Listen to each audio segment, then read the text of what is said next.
Welcome to This Day in His Story, created by American Heritage Worldwide. A reminder that every day holds something new to learn. Did you know that George Washington Carver was born into slavery and kidnapped by slave raiders as an infant?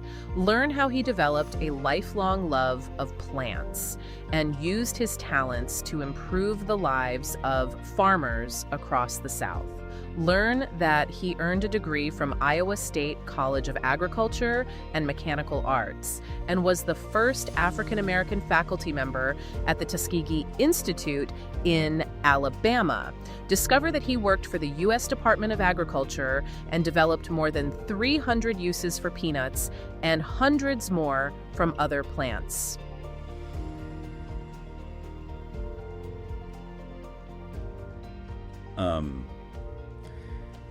Usually when we picture like a massive scientific breakthrough or we think about a legendary inventor, we tend to imagine this very specific kind of sterile environment. Right, like gleaming white laboratories and, million-dollar electron microscopes. Exactly. People in pristine lab coats staring at bubbling beakers. There's this built-in expectation that true innovation requires a highly funded institutional setting. It really creates a distance, doesn't it? We tend to think of innovation as something that happens completely detached from everyday life, behind closed doors. Yeah, and certainly far away from, the dirt, the weather, and the sheer desperation of actual survival. 100%. But then you step into the story of agricultural pioneer George Washington Carver. And that pristine laboratory image just completely shatters. It really does. I mean, we are not starting in a lab today. No, we are starting in the dirt of Missouri farm. And we're looking at a story that, honestly, completely rewrites how we think about innovation. So, welcome to the deep dive. Glad to be here. Today, we're exploring the extraordinary life and the massive agricultural legacy of George Washington Carver. And our mission for you today is to really trace this incredible arc. Right, from a frail child to a true pioneer. Exactly. How a child born into unimaginably difficult circumstances became this pioneering scientist who fundamentally revolutionized agriculture and unlocked the hidden potential of everyday plants. We're pulling from a great biographical overview of his life, his inventions, and his foundational philosophies. And for you listening, I really want to emphasize that this isn't just, a standard history lesson about farming practices in the late 19th and early 20th century. Thank you for playing that. What we are exploring today is really a masterclass. It's a guide on how to look at the world differently, how to identify deeply rooted systemic problems, use nature itself as a teacher, and ultimately, how to discover your own unique talents. Okay, let's unpack this. Because to really understand the scientist, we absolutely have to start with the origin story. And it's an intense one. It really is. The historical facts of his early life just carry an incredible weight. George Washington Carver was born on July 12, 1861. Right, in Diamond Grove, Missouri. Yeah, and his parents were enslaved, living on the Moses Carver plantation. And the tragedy, it begins almost immediately. His father actually died just before he was born. It is a remarkably brutal starting point. He's born into enslavement, already missing a parent, entering a world that frankly viewed him as property rather than a person. And the situation deteriorates almost instantly from there.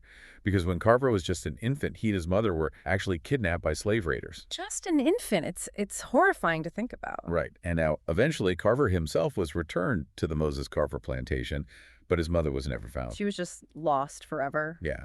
So he is left as an orphan infant who has already survived a violent kidnapping before he can even speak. When you look at the sheer trauma and the instability of those early days, the statistical likelihood of this infant surviving, let alone altering the course of American agriculture, is incredibly small. Basically zero. Right. But, this is where his physical environment begins to shape him in some really unexpected ways. Because as Carver grew, he was physically very frail. Very sickly, right? Yeah, and because of that severe frailty, he was actually unable to do the punishing physical labor in the fields that would have typically been demanded of him. Which is such a fascinating pivot point, because back then on a 19th century farm, your physical ability to do hard labor was basically your entire worth in that economic system. A massive burden if you couldn't do it. Exactly. If you couldn't pull a plow or harvest a crop, you were considered a burden. But it's almost like a classic superhero origin story. Oh, I like that analogy. Right, like a perceived weakness. His physical frailty actually forces him into a different environment, which was the woods. And that unlocks his superpower. His unparalleled understanding of plants? Exactly. He spent his time exploring the forests near his home. He immersed himself in nature not just as a casual observer, but as a deeply curious student. He developed this understanding through pure, unfiltered observation. I mean, he spent so much time tinkering and understanding the local flora that he actually earned a nickname in his community. The plant doctor. The plant doctor, yeah. And he was actively helping his neighbors with their ailing plants and gardens, diagnosing issues, and figuring out what the plants needed to thrive. Which is a great local story, but, healing a few local gardens is just the beginning. To truly heal the land on a massive systemic scale, Carver realized he needed to combine that natural intuition with formal, rigorous science. He needed the education to back it up. Right. So he sets out to get it. He learns to read and write, which, given the era and his background, is a monumental hurdle all on its own. Absolutely monumental. But he pursues formal schooling, and his academic trajectory is just meteoric. By 1894, he earns a degree from the Iowa State College of Agriculture and Mechanical Arts. And he didn't just scrape by either. No. I need to pause here, because he became a true, undeniable expert. His specific, deep knowledge of plant breeding and the regenerative properties of soil was so brilliant that it earned him an appointment as the college's very first African-American faculty member. Breaking massive racial barriers in 1890s academia. Just incredible. Yeah. Simply because his knowledge of soil regeneration was that indispensable.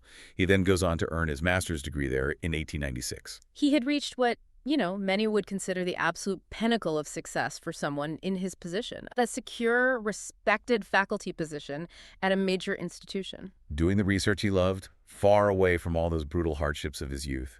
Which, this brings up a massive contradiction for me. Okay, let's hear it. If I am George Washington Carver, and I have fought my way from being an enslaved, kidnapped orphan to a respected university faculty member in Iowa, I am staying in Iowa. You're keeping the comfortable job. I am absolutely enjoying the laboratory and the stable paycheck. If he was doing so well breaking barriers in Iowa, why on earth did he leave it all behind? Well, it really comes down to a profound sense of purpose. Right around the time he finished his master's, Booker T. Washington. Oh, wow. Okay. Yeah, a towering figure in education and civil rights. He actually reached out and invited Carver to leave Iowa and join the faculty at the Tuskegee Institute in Alabama. That's a huge shift. It is. And Carver accepted. He traded the comfort and resources of Iowa for the deep, systemic challenges of the post-Civil War South.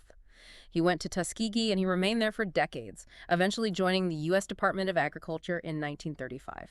He essentially walked directly into the epicenter of the agricultural crisis. He did.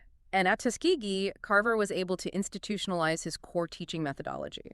He firmly believed that nature was the greatest teacher. Not just textbooks. Right. He didn't just want his students memorizing facts. He taught them to truly understand the dynamics of agriculture, to read the environment, and specifically how to regenerate soil so it could support a variety of crops.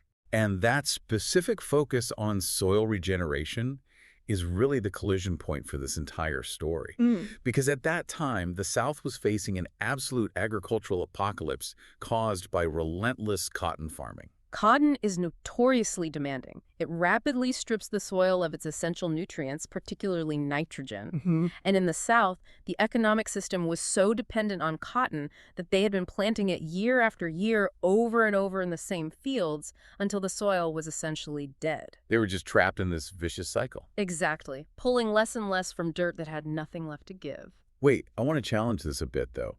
Even in the 19th century, farmers understood the basic concept of crop rotation, right? Like, why couldn't they just plant wheat or corn for a year to give the dirt a break? Well, because planting corn or wheat also pulls nutrients out of the soil. Oh, I see. Yeah, to fix dead soil, you need a restorative crop, not just a different demanding crop. You need something that actively puts the vital nutrients back into the earth. Okay, enter George Washington Carver. Exactly. He looks at this devastated landscape and tells these desperate southern farmers, you need to stop planting cotton. You need to plant peanuts instead. Which, to a farmer whose entire livelihood depends on cotton, sounds completely insane. It sounds like financial ruin. But the peanut was the biological key. And I want to dig into the mechanics of this because it's so cool. How does a peanut actually fix dead dirt? It's a brilliant piece of botanical engineering, really. Peanuts are legumes, and legumes have this unique symbiotic relationship with a specific type of bacteria called rhizobia. Okay. And these bacteria live in little nodules on the plant's roots. Now, our atmosphere is full of nitrogen, but plants can't use atmospheric nitrogen. It's useless to them in that gas form. Right. But the rhizobia bacteria on the peanut roots actually pull that nitrogen out of the air, convert it into a form the plant can consume, and then they store the excess in the soil. So the peanut plant is literally pulling invisible fertilizer out of the sky and injecting it into the dead cotton fields. Precisely. It acts like a battery charger for exhausted soil. By planting peanuts, the farmers were biologically repairing the land so it could eventually support other crops again. Okay, the biology makes perfect sense. Yeah.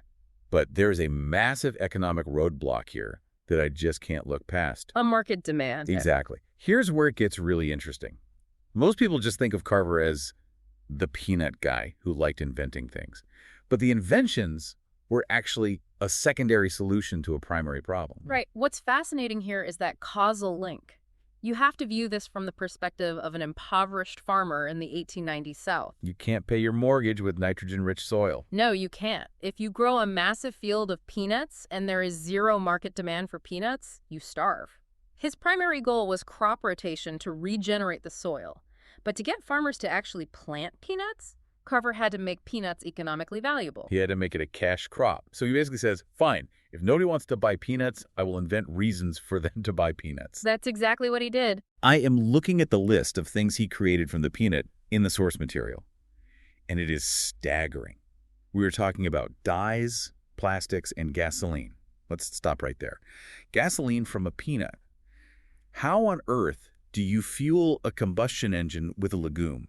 It requires looking past the peanut as a food and seeing it as a collection of chemical compounds. Okay. Peanuts are incredibly rich in lipids, or oils.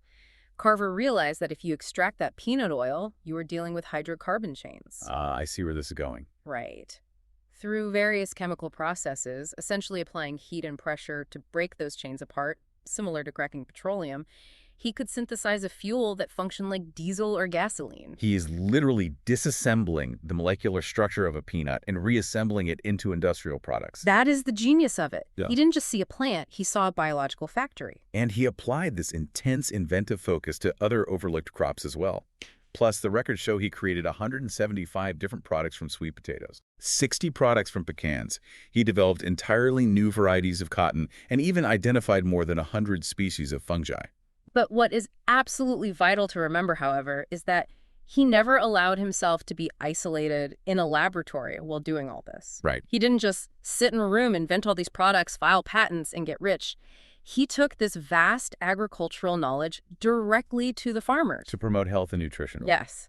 He designed something called the Jessup Agricultural Wagon, which was essentially a mobile classroom. Yeah. He drove it out into the poorest, most rural communities to teach impoverished farmers directly. And he became so influential doing this that even the President of the United States came knocking. President Franklin D. Roosevelt. Yeah. FDR admired Carver's work so much that he actively sought his advice on U.S. agricultural matters. Think about that trajectory. From an enslaved orphan who was legally barred from reading to a trusted advisor for the President of the United States. It's unbelievable. But, you know, an output of this magnitude inevitably leads to a massive historical footprint. Oh, without a doubt. The timeline of Carver's monumental recognition is just huge. Let's run through it. Yeah. In 1936, he received the Theodore Roosevelt Medal for Distinguished Achievement in Science. Well-deserved. And even after his death on January 5, 1943, the impact just kept growing. Huh. You see 2 commemorative stamps issued in his honor. In 1977, he's inducted into the Hall of Fame for Great Americans. By 1990, he's elected to the National Inventors Hall of Fame. The Tuskegee Institute dedicated an entire museum to him. And there was a national monument placed at his birthplace in Missouri on July 14, 1953. It is a towering list of accolades. But, you know, his legacy isn't just measured in medals or monuments. No, it's not. Yeah. And this is the profound underlying truth of the source material today. Carver's legacy is really anchored in his spiritual and philosophical worldview. Exactly. He held this deep belief that his diverse gifts and talents, and indeed our own individual talent, are literal gifts from God. That philosophy governed his entire approach to science. He didn't view himself as the brilliant originator of these ideas. He viewed himself merely as a steward of a gift he had been entrusted with. His job was simply to listen to what the natural world was trying to teach him. There is a piece of scripture highlighted in the source material that perfectly captures this exact worldview.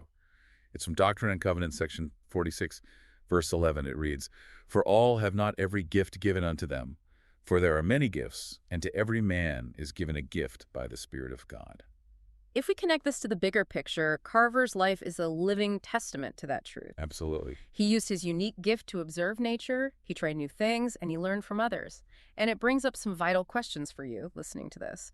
What gifts do you have? Do you recognize talents or gifts in others? Because Carver literally took what he was given, a frail body, a sharp mind in the woods of Missouri, and he transformed the global agricultural landscape. He really did. So to quickly recap this incredible journey, we went from a frail, kidnapped orphan facing impossible odds to the local plant doctor, then to an academic pioneer breaking barriers in Iowa. And finally, to a visionary at Tuskegee. Yes, who used the humble peanut to heal the earth and save an entire regional economy. He looked at a simple, everyday peanut and saw dyes, plastics, gasoline, and the salvation of southern soil.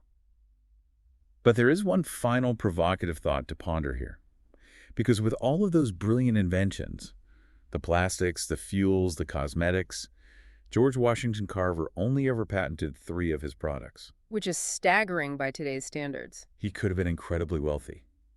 But he chose to give this knowledge away freely to heal his community. It's a completely different way to look at value. Right. So thinking about Carver and his peanuts, what ordinary or seemingly insignificant thing in your own life, work, or environment are you currently overlooking that might hold extraordinary potential if you only look at it through the lens of your own unique gifts? What could you build if you just started looking closely at what's already right in front of you? Something to think about the next time you are trying to measure the true worth of your own talents.